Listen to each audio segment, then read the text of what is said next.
Hello and welcome to Spardha Lines, your one-stop destination for the civil services preparation, UPSC, KPSC and other relevant examinations. Today we have picked up some of the important articles from the Hindu which are very significant from your UPSC examination point of view. Let's get started and look into the first article. The first article here is speaking about the Physics Nobel Prize. Yesterday, we did discuss about what is the Nobel Prize, what was the intent of coming up with the Nobel Prize. In brief, the Nobel Prize was brought up by Nobel, who happened to discover dynamite because he wanted to have a legacy which will contribute for the greater cause of the humanity. He said that after he passes away, his entire wealth that he has garnered over a period of time can be used for giving awards which are meant for a human cause. So he felt that dynamite has both good as well as bad qualities, but he does not want to be associated with some of the disastrous consequences for the humanity. So he makes a will, and this will and the wealth that he has garnered will be used for the right purposes as well as for the right cause. We did discuss that there are about 6 conditions that have to be met. We also discussed that there are about 6 places where this particular issue will be taken up and the Nobel Prize will be awarded, and we also discovered that medicine will be given the first priority, followed by physics, chemistry, literature, peace, so on and so forth. As part of it, today what we have is this method of identification, or in what is called as the attosecond. What we have is 3 people who have been given Nobel Prize in physics. So what is this Nobel Prize for physics is what we will try and understand in today's article. In this article, what we have to focus is that the Nobel Prize for Physics for the year 2023 has been given to Pierre Agostini, Ferenc Krauss as well as Anna Lulilia, who have been awarded the 2023 Physics Nobel Prize. What is that they discovered? When it comes to their discovery, we have to understand for the fact that we have one of the basic fundamentals called as the atom. We also have the molecule as well. When it comes to the atom, what we have is it happens to be a smallest of the items, the tiniest of the items, and in the atom what we also have is the electrons. How are we going to discover these electrons is what is this concept all about. So basically, when we speak about atoms, what do they have? They have something called as the electrons. When we look at hydrogen, it has 1 electron. When we look at helium, it has 2 electrons. When we look at oxygen, it has as many as 8 electrons. How are we going to discover these atoms? And that process of discovering the atoms or discovering the electron structure through a specific mechanism, in that mechanism is what is called as the attoseconds. Let us try and understand what is this attosecond all about. Attosecond physics provides scientists with the ability to look at the minute of the particles at the shortest time scales. An attosecond is 1 billionth of a nanosecond. The Nobel laureates developed experiments to produce ultra-fast laser pulses which can be used to understand the world at a really minute scale. So this year laureates have conducted experiments that demonstrate a method of producing pulses of light that are brief enough to capture images of process inside atoms and molecules. So what exactly happens within a molecule, what happens within an atom, and their discovery is what was brought about by these 3 people, and as a result they have been given the Nobel Prize. Attosecond physics allows scientists to look at very smallest particle at the very shortest of the time scales. An attosecond is 1 quillionth of a second or 1 billionth of a nanosecond, which means to say it is 1 into 10 to the power of minus 18 seconds. Such is the scalability with which they would be able to identify the electron. The attosecond pulses can be used to test internal process of matter and to identify different events as well. These pulses have been used to explore the detailed physics of atoms and molecules, and they have potential applications in areas from electronics to medicine according to Nobel Prize Committee. For example, Attosecond pulses can be used to push molecules which emit a measurable signal. These are some of the advantages of the attosecond, which is why they have been awarded what is called as the Nobel Prize for Physics. So remember, 3 people and their names could be probably asked in your preliminary examination, and they might also ask you a question that Nobel Prize for Physics was given for. It was for the discovery of attosecond that has specific reference to electrons, atoms as well as molecules. It is this that we have to understand with respect to this article. Now let's look into the next article. This article says the triumph of Vchathi over a hostile state. We did understand what this Vchathi case in our recent daily current affairs session as well. Where is Vchathi? Vchathi happens to be a village where in the state of Tamil Nadu. This is very important from the preliminary examination point of view. We also discussed about the Silagiri Hills. Where is it present? This Silagiri Hills is present in the Dharmapuri district. We did also discuss about it. So what is this entire topic all about? There were about large scale violations that were committed by the state. So we have a village called as the Vchathi. It is presumed that this part of Vchathi was actually safeguarding smugglers.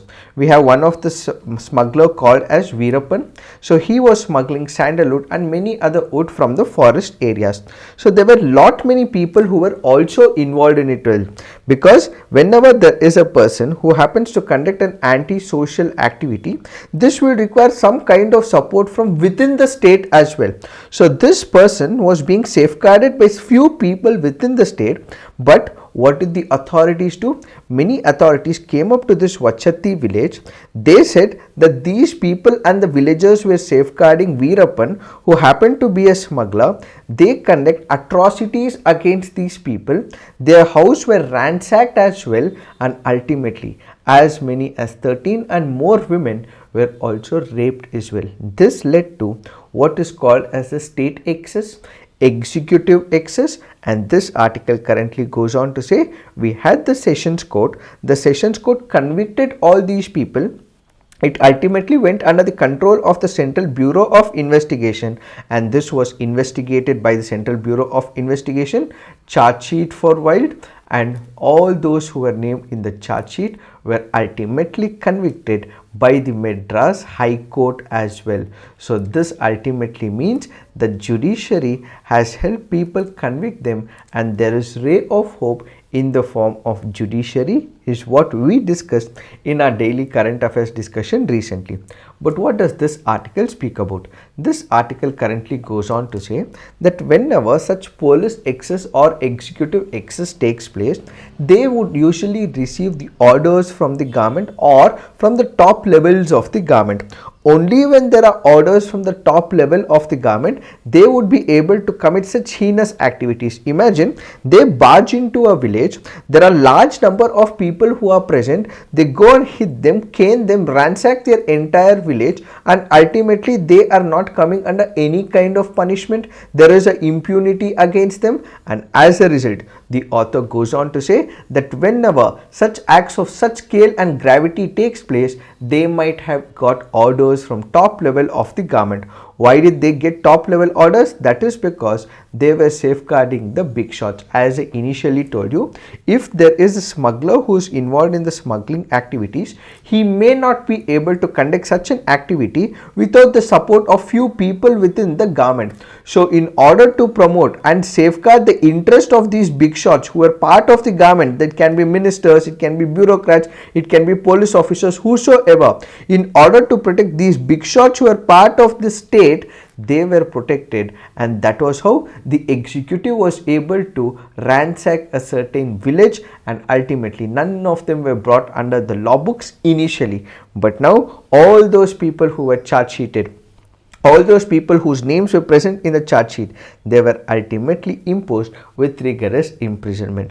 Now the question is, why was there a delay when it comes to judicial principles? That is because we know for the fact that justice delayed is justice denied. When it takes a lot of time for the execution of that particular court order, it means that there is some other power that is actually stopping the judiciary, or they're delaying this entire process. Why is it happening? That is because lot number of people were from the state, which means to say that they were from the executive. So you have other apparatus, the investigating agencies influencing the other executive apparatus as well.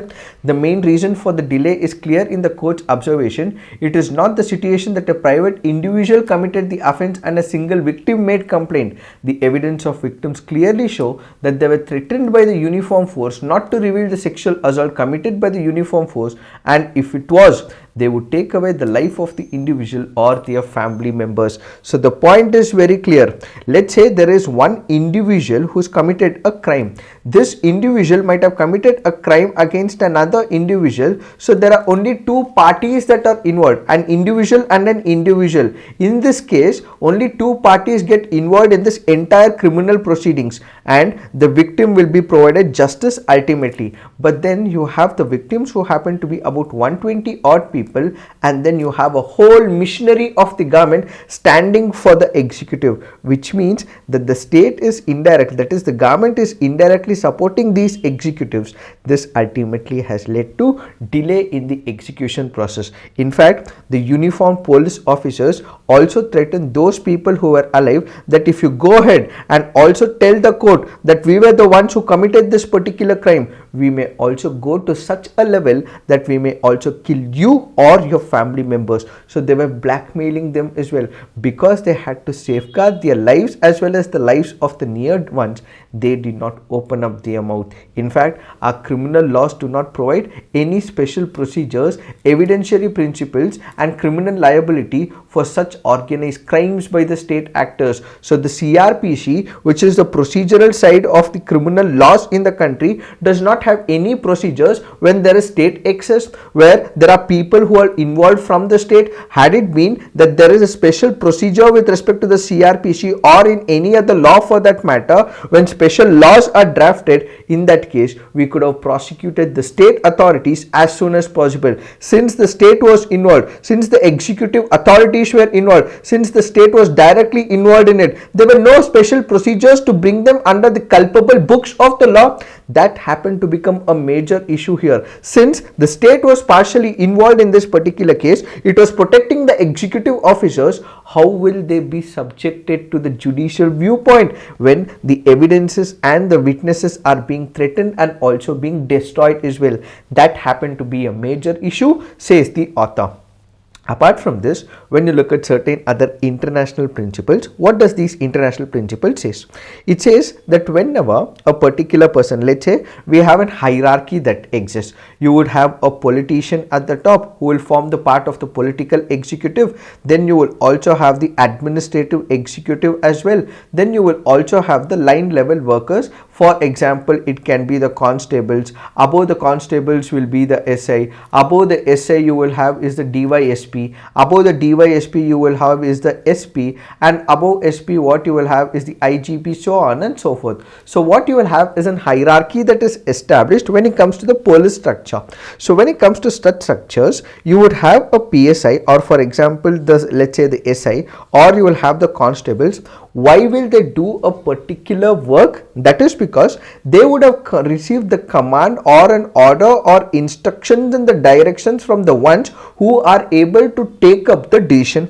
For example, if an SI is executing an encounter, or he is belting a certain section of the people, or taking law into his hands, he might have got instructions from the person who is able to take such decisions. Remember, an SI has a restricted power, or the DYSP will have a restricted power, but who will take the ultimate power? It is the IGP, or a person who is up in the hierarchy. So because it is that person who is highest in the hierarchy is able to issue directives and the orders, these people ultimately execute it. So you will also have a political executive executive who is also issuing directions as well. So there is a larger nexus between the political and the bureaucratic red tape as well. And ultimately, when there are instructions that are flowing from the political masters to the administrative, executive, and ultimately to the lower pyramid of the constables and the SIs, it means the highest level officers are giving and issuing instructions in this particular case.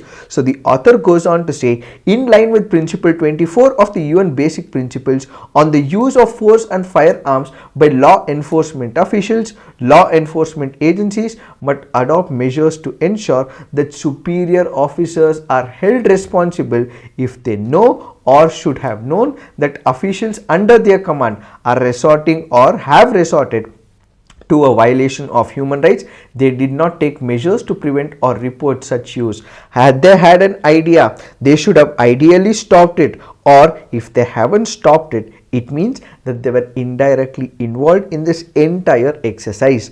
Article 28 of the Rome Statute, followed by the International Court of Justice, also follows the principle of command responsibility. So the command responsibility basically says, I have given instruction to a specific person because he comes lower in the hierarchy. When I have given the instruction to that person to execute a certain action plan, he has executed it. It is not that person who should be held responsible, but I have given the command, I have issued directions to that person. So ultimately the onus is on me because I have issued the command. So whosoever has issued this entire command and the direction and instructions, they should be held responsible. But in this Vchathi case, whosoever is involved at the lower level, whosoever has executed that particular project, whosoever has caned certain section of the people, they have been held responsible.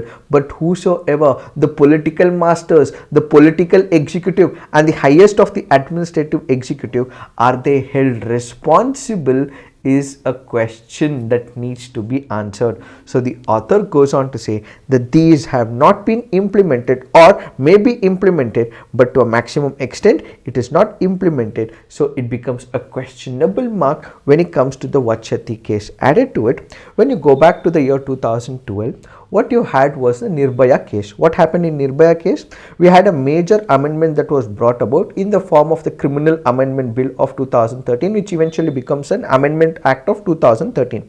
According to the Amendment Act of 2013, if there is a person who has gone through a process of rape, that is, she's become a victim of aggressive sexual assault, this person's identity should not be revealed for whatsoever manner until and unless it is required and taken the consent of the parents and the victim, and only if it is required in extreme of the cases. So what is important here? The person's victim's identity should not be revealed, and at the same time only with the consent of the victim or the parents or the kin or the brother, whosoever, immediate family member, in extreme of the conditions with the consent, only then it can be revealed. But what happened in Vchathi case? There were about 13 or odd women who were raped, and when they were raped, it is a condition that their identity should not have been revealed. But this came into law only in 2013. But much prior to that, in 1992, we did not have this law. So these victims' names were given out in the public, and a certain section of the women were ostracized as well. We, as a society, we do not blame a man who's committed this particular act, but instead we ostracize the woman who happens to become the victim in this particular case. So the author goes on to say, for the 18 rape survivors, the public disclosure of their identities, accompanied by harsh cross-examinations on the behalf of not but several accused during the trial, amounted to aggravated trauma as well as problems for them, because the society started ostracizing them. And because all these women were from ST community, and because they come under the SC and the ST Act, these people, that is the executive, the police officers, have committed sexual assault on them, which comes under aggravated atrocities. And as a result, these people were imposed with rigorous imprisonment ranging from 10 years and with fine as well. And at the same time, for all those people who have faced the state atrocities, the court has also asked to pay compensation to the state as much as 10 lakh, and also to ensure a job for each rape survivor, and stringent action has been directed against the then district collector, superintendent of police and the district forest officer. We did discuss about the Vchathi case, but then this article goes on to speak about certain laws when it comes to the international paradigm, and it also says that such issues where police excesses are committed, what we require is a special procedure that needs to be initiated so that this entire process is expedited. It is this that we have to understand with respect to this article. Now let's look into the next article. This article says the trouble with the novel mRNA COVID vaccines. The other article with respect to the same mRNA vaccines, we have discussed about it. So we did discuss about the mRNA vaccines in our yesterday's daily current affairs discussion as well. What this article currently goes on to say is that with this particular award given in the medical fraternity to the women, what we have actually seen is that more women are entering the science and technology forum. This Nobel is also significant in that it recognizes the contribution of a women of science. 13 women have now won the Nobel Prize for Medicine out of 225 awarded, and only 62 have won any Nobel Prize against 894 men so far. So the Nobel Prize with this discovery of M vaccines has served the greatest benefit on the mankind, because COVID-19 was spreading like a wildfire and someone had to stop it, and with the respect of the mRNA vaccines we were able to stop the spread of the COVID-19, so it was able to save the entire mankind is what is the advantage. So this is with respect to the one article. The other article that this part speaks about is that when it comes to the COVID-19, yes, mRNA vaccines were discovered, and this happened to be one of the important discoveries because there was a large scale number of people who were passing away, and in order to prevent it, vaccines was the only mantra that were available. But what is the issue the author speaks about? When we speak about vaccines, there are state authorities which are invested a lot of money. There are private individuals who might have invested a lot of money, and at the same time governments would have also contributed a certain section of amount. So the author says, let's dissect them into couple of compartments. First, with respect to the government, what exactly happens? Let's say for example, we have the government which is funding a particular project. I represent one of the governments. So the government is infusing a lot of money to identify which is the best vaccines. So there are clinical trials that are conducted. You have the required infrastructure that is provided by the government. It is paying salaries to the people as well, and at the same time, when discovery is made, it is also imposing a certain amount of money as well. This is where the author says that there are some problems. Why? That is because when the government is infusing a lot of money, where is the government getting the money from? It is from the taxes. So who are paying the taxes? It is the people. So people have already paid the money, and it is through this money that the government is able to come up with multiple projects for discovery of a vaccine. So people have already paid via a tax, but after the discovery of it, if the government is imposing a certain amount of, let's say, a product price, or let's say it is imposing a cost on this particular product, again it is the people who are paying for that particular product and the service. So they are paying price twice, one in the form of tax, the other is in the form of paying cost to the government for the want of this particular vaccine. This should not be done is one such things. The author is not speaking with respect to India or with respect to other countries, but in general he says that if the government is doing this, it is wrong, says the author. First argument. The second argument is with respect to the companies.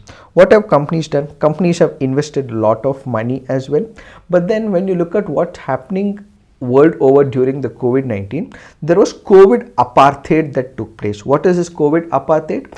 This basically means that only when it comes to certain section of the people, these vaccines would be provided, but the other section of the people, vaccines were not provided at all. For example, when you look at companies like say Moderna or Pfizer or any other company for that matter, what did they do? They entered into agreements with couple of developed countries like United States of America or United Kingdom, so on and so forth. So the minute the vaccines were made, these countries tied up with the private companies, and ultimately vaccines were supplied only to the developed countries.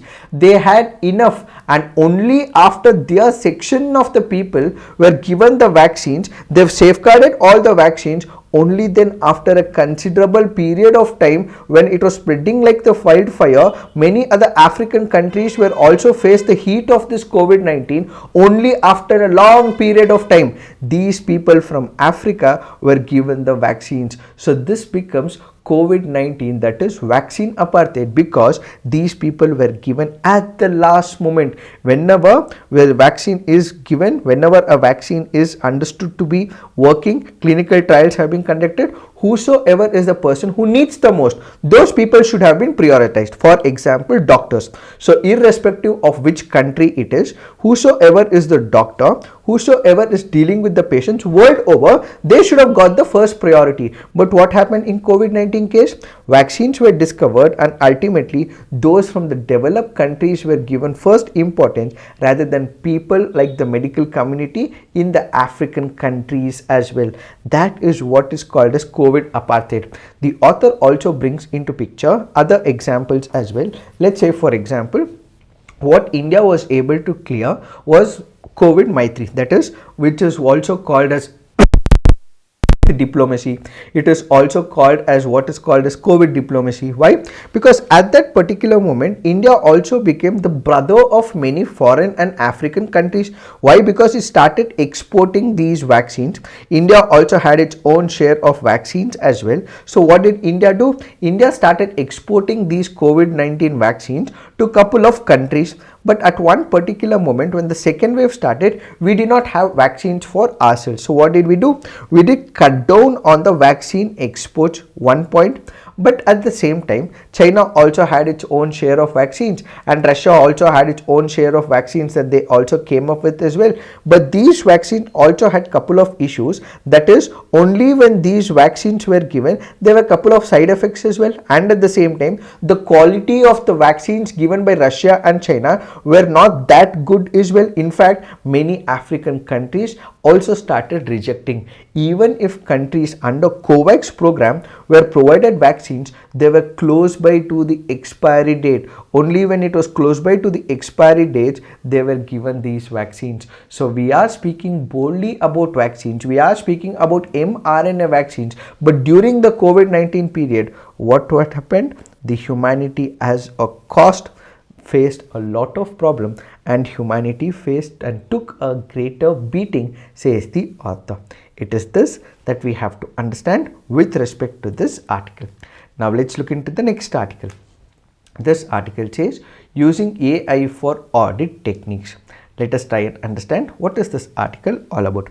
This article here is speaking about artificial intelligence with respect to the KAG, that is the Comptroller and the Auditor General. What is the role of the Comptroller and Auditor General? The Comptroller and Auditor General basically engages in the audit of the accounts of the Government of India.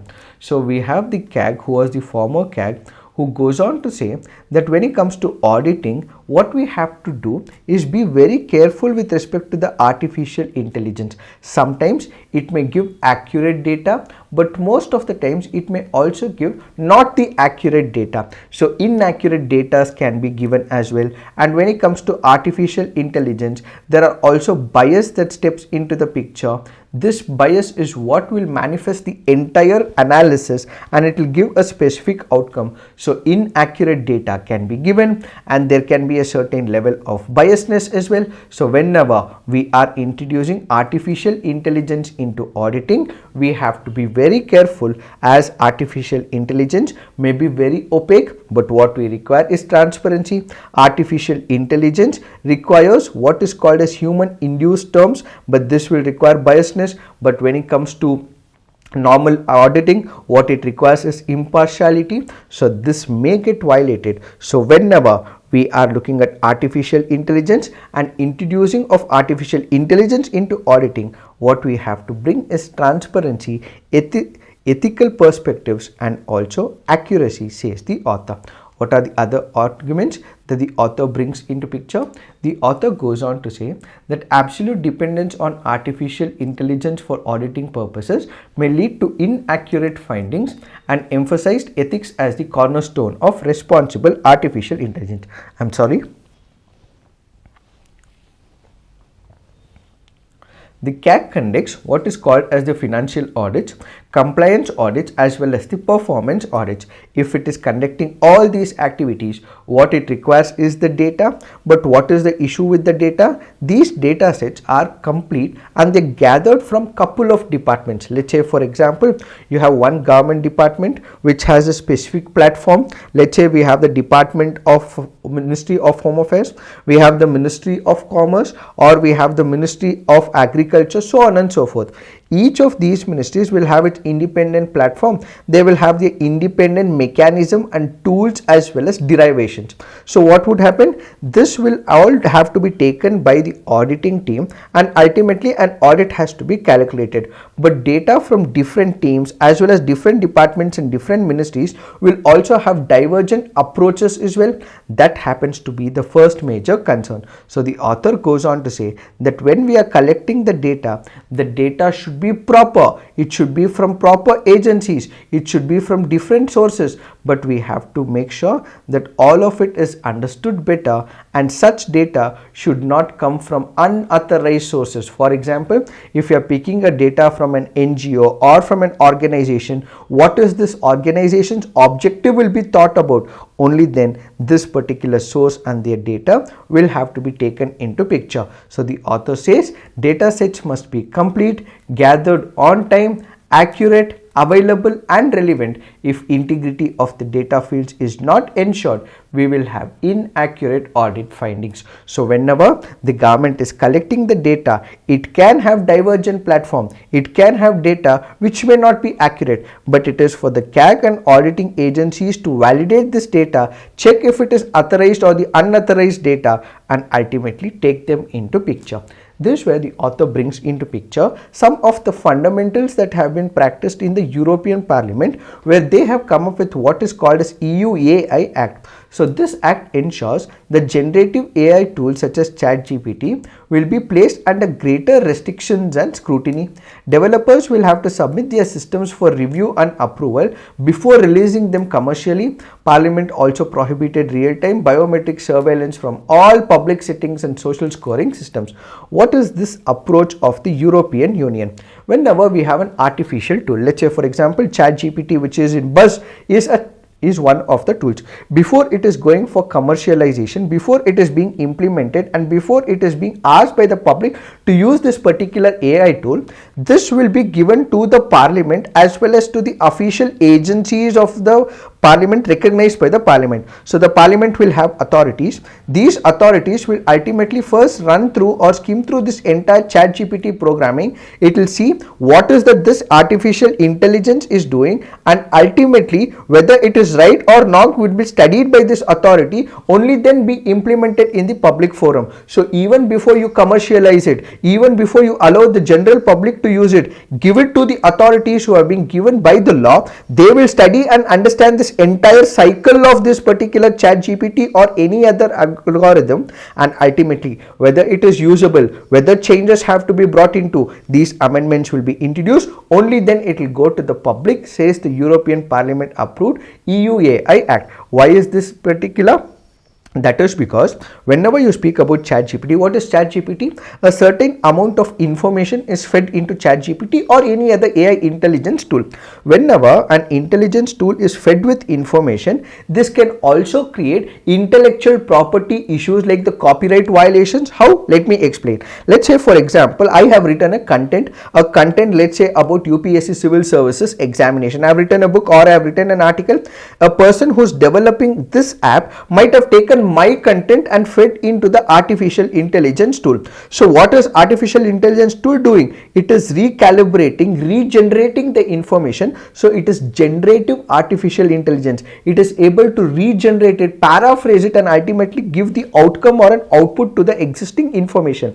So what if the original information fed is that of my information, and this information is fed into artificial intelligence? Is it not leading to the copyright violation? The author, whosoever is the person who's coming up with this particular tool, has not taken consent. I have not given permission. So it is a violation of the copyright. Added to it, whenever I'm creating a tool, there is a certain level of biasness that comes into picture. I might have a specific ideology. I might be a person who's belonging to left-wing ideology or a right-wing ideology. I have my own biases with respect to a certain language, or with respect to a certain religion, or with respect to a certain ethnic group, or with respect to a particular tribe as well.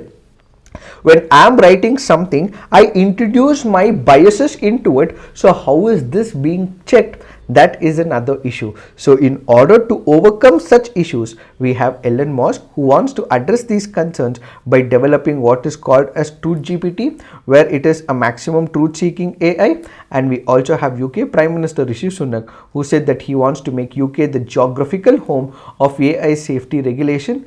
So we have examples like Elon Musk, we have examples like UK Prime Minister saying it. So India will also have to adopt something similar, like the EU AI Act says this article. So basically there are some discrepancies when it comes to auditing. There are some discrepancies when it comes to the artificial intelligence. Let's take out these discrepancies, these biasness, and ultimately the negative consequences and ramifications, bring in a new mold and positive outcome to it, only then introduce it, says the author. In fact, according to CAG, one Indian audit and accounts department, one system, a web-enabled IT application is going to support multiple languages, offline functionality, and a mobile app enabling complete digitization of the audit process from April 1, 2023, with one exception, that is defense audit will not be taken into picture, as by default. It is something which is very intricate for the security and wide variance among AI systems and solutions. The auditor must adopt an appropriate AI design and architecture while defining the audit's objective, scope, approach, criteria, and methodology.